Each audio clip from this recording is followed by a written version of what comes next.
B'investiment aktar minn 2 miljun euro qed isir ir-rinnovar estensiv tal-iskola primarja fit-triq Bsajla Santa Venera, bini li kien jifforma parti mill-eks skola Vincenzo Buġeja. Dan il-bini se jkun uffiċjalment imsemmi għal Adrian Borch b'tifkira għaż-żagħżugħ ta' 14-il sena li fil-2003 kien tilef ħajtu traġikament wara aċċident f'lezzjoni tal-edukazzjoni fiżika.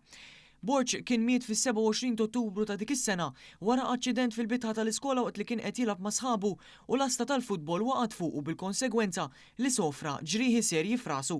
Illum aktar minn 20 sena wara l-memorja tiegħu se tibqa' ħajja permezz ta' din l-iskola li fis-sena skolastika li jmiss se tilqa' fiha 451 student u l-edukaturi tagħhom, mit-tieni sa 6 sena mill-primarja ewlenija ta' Birkirkara li wkoll skedata għar-rinnovar fix-xhur li ġejjin. Fil-fatt f'din l-iskola qed issir rinnovar u modernizzar estensiv fejn se jkollha klassijiet ġodda li se jkunu attrezzati b'amara ġdida, sala multifunzjonali li f'ġdid tal-aċċessibilità sieħa u sistema ta' enerġija aktar effiċjenti.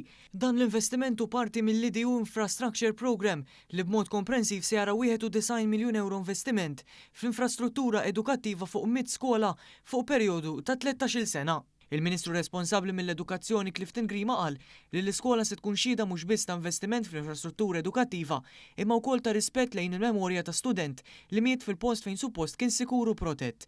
Żied jgħid li x-xogħol li qed isir fl-iskola primarja Adrian Borch u parti minn viżjoni aktar wiesa biex il-binjiet edukattivi f'Malta ikunu moderni, sikuri u kapaċi jindirizzaw il-ħtiġijiet ta' żminijietna u ta' snin li ġejjin. L-Edu Infrastructure Program għandu lan li nkunu qegħdin nagħmlu manutenzjoni u nduru l-iskejjel ta' Malta u għawdex propju fit-13 sena illi ġejjin. U allura dan jinvolvi ħafna pjanar, ħafna interventi massivi ta' manutenzjoni u ħankun qegħdin naraw bidla totali fil-wiċċ ta' l-iskejjel tagħna.